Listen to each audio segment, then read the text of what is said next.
All right, so in this video, we're going to talk about the posterior lateral hip. All right, so that's going to be this area here. And this is an area that as a clinician or therapist, you're going to have to deal with a lot. All right, so like I said, in this video, we're going to take a look at this area. And what we're going to do is first review a really easy assessment in order to test this area. And then we'll talk about some treatment options and some stretches and exercises that we can use to help address any issues that we may find.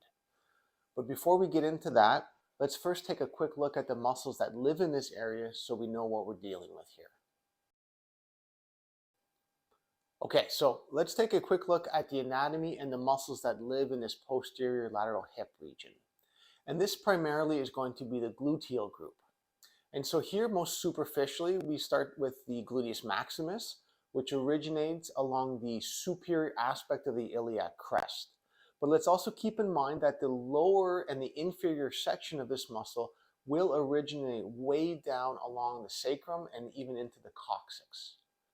And from here, the muscle is going to travel down over the posterior lateral hip to insert onto the lateral fascia of the upper lateral thigh up near the greater trochanter. Now, deep to the gluteus maximus, we're going to find the gluteus medius. Right, and so this muscle is going to insert on the posterior lateral surface of the ilium, then travel downward to insert onto the lateral surface of the greater trochanter. Then finally, deep to the gluteus maximus, we have the gluteus minimus, which also originates on the ilium, but in this case, a little bit lower down on the ilium than that of the gluteus medius. Right, then the gluteus minimus is going to pass inferior and insert onto also the greater trochanter. But here what we're going to see is the insertion is going to be a little bit more anterior on that trochanter compared to the gluteus medius. Now, the other thing to point out here is that while the general location and fiber direction of the gluteus minimus is similar to the gluteus medius, we should recognize that the gluteus minimus is going to be a little bit more anterior. And I think it's worth taking just a moment to visualize this, as it's going to make a big difference with how we assess this region and how we target these muscles from a treatment and an exercise perspective. So just as we said, we can think of the arrangement of the gluteus maximus, medius, and minimus muscles from a superficial to deep perspective. But if we take a more lateral view, we can see they also have a posterior to anterior arrangement as well. All right, so here we see the gluteus maximus with the most posterior location. Then more centrally in the lateral view, we have the gluteus medius. And then finally, most anteriorly, we're going to have the gluteus minimus. All right, which you can see here sneaking out from underneath the gluteus medius and inserting more towards the anterior side of the greater trochanter. But what we'll also notice from this view is that the common theme and the common arrangement of these gluteal muscles is that they all originate along the upper crest or arch of the pelvis and then come down to insert onto the proximal aspect of the femur.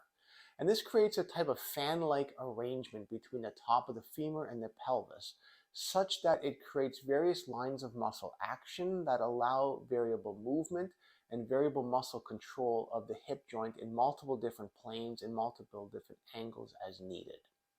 And so what this essentially means is that moving the femur and the trochanter away from the pelvis into an adduction motion will stretch and lengthen all of these muscles.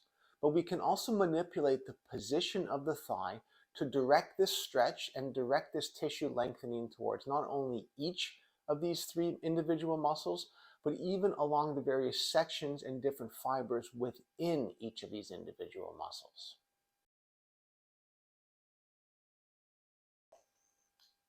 All right, so now that we've reviewed the anatomy, let's just take a look at how to do a very quick and simple assessment here to know whether or not this is something we need to be concerned with and whether it's something that we might need to address. So first off, we're just using this as an example with the patient laying down here, but keep in mind, as a clinician or a therapist, you can do this exact same thing on your treatment table. I'm just going to start with the patient laying on the side, and we're going to take that top leg, this is the leg we're assessing, and we're just going to bring that leg forward. We want the thigh approximately facing 90 degrees, and we just want this foot to be resting on the ground. The patient's going to be relaxed. And here I'm just holding the hip here just to kind of stabilize the pelvis. And then I'm going to simply try to let the knee drop down towards the floor. And we're just seeing how far that knee is going to get down towards the floor as an assessment of the motion and the flexibility of this posterior lateral hip. And what we're typically looking for is we do kind of want that knee to get down to, or at least pretty close to the floor. All right, but if there's going to be restriction here, we're going to find that that's going to be very limited. And as that knee comes down, not only is it going to be tight to the patient, but oftentimes this is going to kind of rock that hip forward, telling us that there's some compensatory motion through the lower back and through the lumbar spine. So like I said, we're just driving or letting that knee fall down towards the floor, checking that angle there. Now, as we talked about, there's that complex anatomy back here. And we know that we have lines of muscle and lines of action that go a little bit more vertically, but also go a little bit more posteriorly. So we also want to assess the other angles of the hip. So in addition to the leg being forward, we can also assess this with the leg in a little bit of a more neutral position with the thigh in line with the trunk. Here, we're again going to simply have the foot on the floor or on the table, but we're now just going to have to move the leg forward slightly. We're just trying to get it out of the way. We're holding that pelvis to stabilize, and then we're just letting that knee drop down towards the floor. We want to see how far that knee gets down towards the floor. And again, as we saw with our earlier version here, we want that knee to get pretty darn close to the floor. All right, and if it doesn't, it's going to be an indication that we've got some restriction and some tightness into that posterior lateral hip group. In this case, with the thigh in a more neutral position, this is going to be more of an assessment of those more lateral fibers of that anterior part of the gluteus medius and into that gluteus minimus muscle. All right, so now that we've gone over the basic anatomy and we've gone over our assessment procedure to test the posterior lateral hip, let's go over some stretches and exercises that we can use to help target and build mobility in that posterior lateral hip when we find some issues and we need to address this as part of our treatment plan. And what I'm going to do is I'm going to show you two basic stretches, but we'll see that the theme and the procedure with these stretches is essentially the same. The only difference is that we're going to be able to change the angle of the thigh, which we've talked about with our anatomy and with our assessment procedure. But here we can use that idea of changing the position of the thigh to target a specific aspect of the hip and a specific component of that posterior lateral muscle group. And here we're going to show a couple variations on a theme. So what we're going to show you is first, how do we do a mobilization for this area? How can we change this into more of a static stretch? And then we'll demonstrate a few more advanced options. These are going to be our contract, relax, or our Pales stretches. And we're even going to show you what's known as a Pales rails exercise in order to help address this area. All right, so let's take a look. Okay, so the first stretch we're going to show is our sideline hip adduction stretch from a 90-degree position. So here we're just going to simply lay on our side, and the top leg, which is the leg we're trying to stretch, is just going to be positioned out in front of us. So your thigh is 90 degrees out in front of your body here. And what we want is we want our foot to be on the ground for this. And from here, what I'm simply going to do is actively, meaning I'm just using the muscles of my hip and my leg, I'm just going to pull my knee down towards the floor.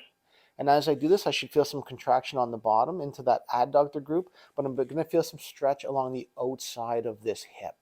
Now I'm going to hold this only for just a moment or two, and then I'm going to reverse. I'm going to lift that knee up into that abduction, external rotation position.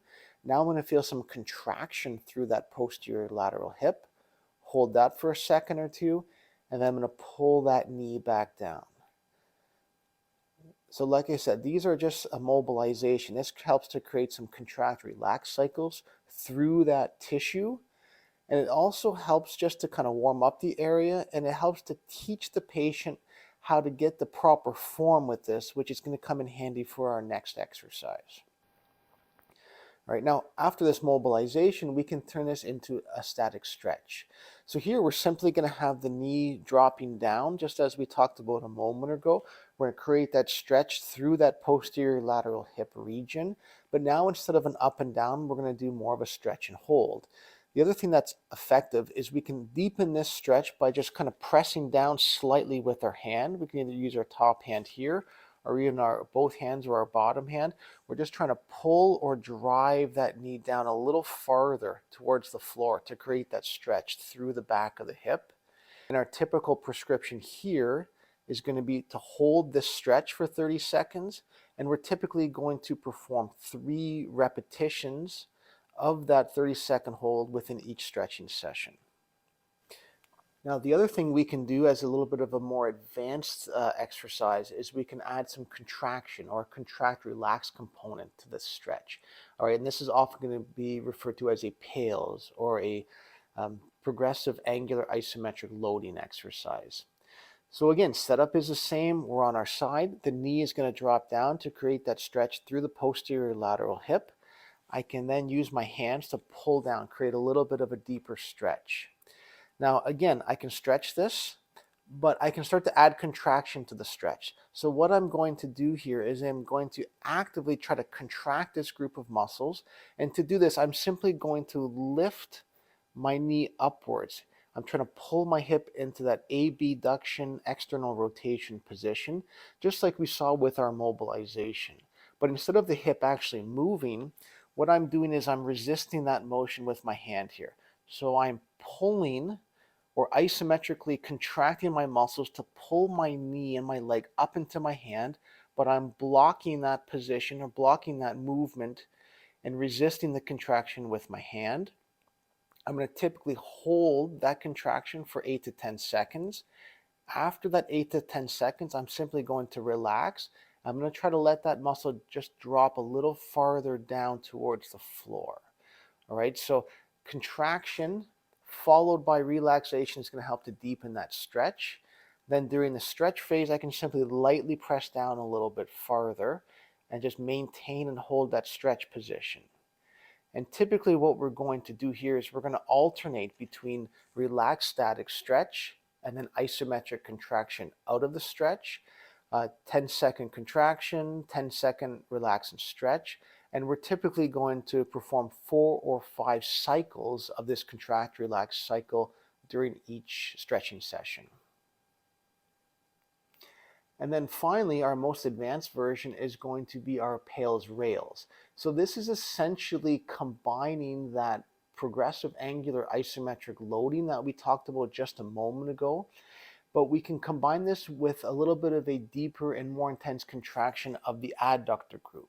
The idea here is we're trying to create strength and control and stimulation from a neurological and a muscular perspective in these positions that are restricted and in these positions that, in this case, the hip is not used to being in. So again, the setup is going to be very similar with just one added step.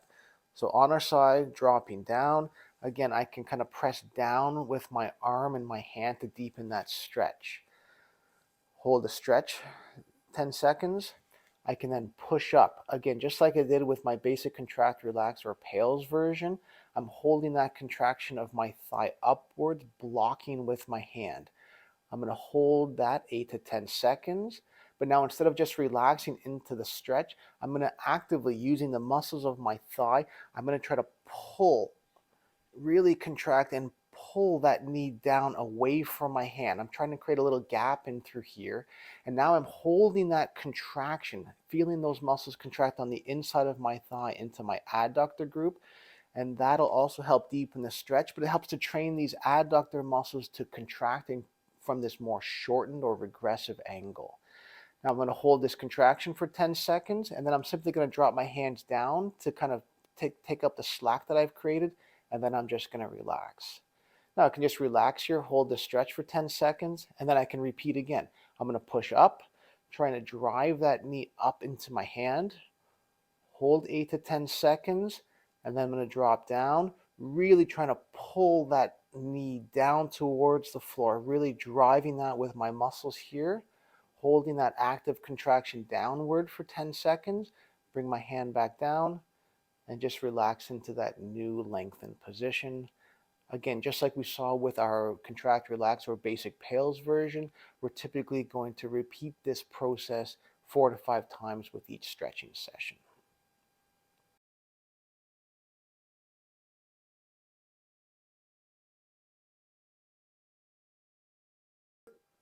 Now, the other thing we can do here is we can apply these same principles, but we can change the angle of the thigh in order to target different aspects of that posterior lateral hip and different muscles of that gluteal group.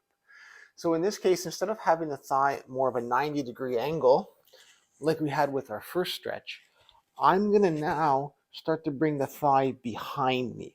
So I want this more in a neutral angle such that the thigh is a little bit more in line with my body. Again, I can have my foot resting on the floor behind me. And I can do the same thing where now I can drive that knee down towards the floor. Again, it's gonna create this adduction. This is gonna, again, create some length and some stretch through that posterior lateral hip. But because my thigh is more in a neutral or a 0-degree orientation, it's going to have a little bit more effect on these lateral muscles, okay? On the anterior part of the gluteus medius and certainly on more the gluteus minimus muscle group. And again, we can use those same principles, those mobilization, static stretch, as well as contract relax components to target this aspect. All right. Now, so if we want to do our mobilization, again, I'm keeping my foot down on the floor. I'm raising that knee up, holding for a moment or two, and then just trying to pull and drive that knee down towards the floor. And as I do this, I should feel a stretch along that lateral aspect of the hip. Hold 1 to 2 seconds, and then I'm driving back up. Again, if we want to go into our static stretch from this, driving that knee down, but in this case, because I can't reach my knee and my thigh with my hands, I'm simply going to use the bottom leg. I'm just going to hook this foot around, and then that can help to drive that knee a little bit down deeper towards the floor. Static stretch typically is going to be hold for 30 seconds, repeat 3 times. All right, now from here, if I wanted to add my contract relax version or my pails, same thing. I'm going to drive that knee down, hook it with my opposite leg and pull down. I can hold that initial stretch 8 to 10 seconds, but from here I can create some contraction. So now I'm taking my thigh and my knee and I'm trying to drive it or pull it upwards towards the ceiling, just as we saw with our mobilization. But instead of the knee going up, I'm blocking or resisting that contraction with my bottom leg and with my bottom foot. So essentially I'm kind of pulling my foot down while I'm pulling my thigh up. Now, as I do this, I'm going to feel that contraction along that outside of the hip. Hold that contraction 8 to 10 seconds. And in this case, with just our basic contract relax, we're going to relax and just kind of let that thigh drop a little farther down towards the floor. Exert that little bit of that overpressure with your leg just to deepen the stretch. Again, we're going to alternate 8 to 10 seconds contract, 8 to 10 seconds relax, typically performing 4 or 5 repetitions per each training session. And then last but not least, we can perform our pails rails for this. All right, so in this case, just as we saw with our thigh in more of our 90-degree angle, foot's on the ground. I'm stretching downward, pulling with my top leg. Hold the stretch 8 to 10 seconds. I'm going to add my contraction. I'm going to pull upwards into my foot, trying to drive that knee up, blocking with my top foot here. Feel the contraction on the outside of the hip. Hold 8 to 10 seconds. But now I'm going to let that drop down. But instead of just letting it hang, I'm going to actively, using the muscles on the inside of my thigh, the adductor group, I'm going to try to pull that down, create a little bit of that gap between my knee and my foot. Hold that active contraction in that adductor group. You'll also feel that stretch on the side when you're doing this, but holding that adductor group contracted 8 to 10 seconds. And I'm just going to let my foot come down, take up the slack that I just created with that regressive contraction, and then I'm going to relax into that stretch. We're going to typically perform, as we've seen the theme here, 4 to 5 repetitions for each flexibility or with each training session.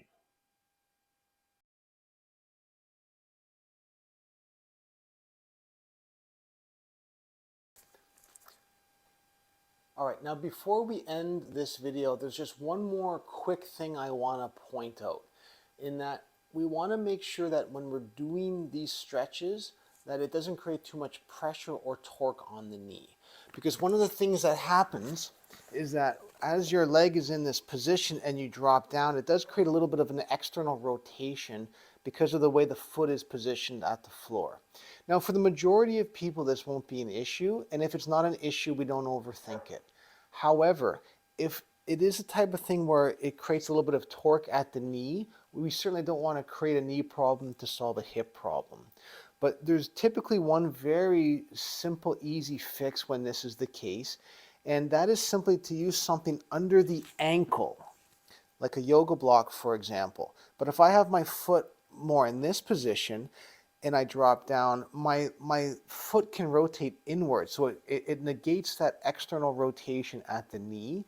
So when it's the case, instead of abandoning the stretch altogether, if you simply put something underneath that ankle so the foot isn't in contact with the floor, this will solve that knee issue in the vast majority of cases.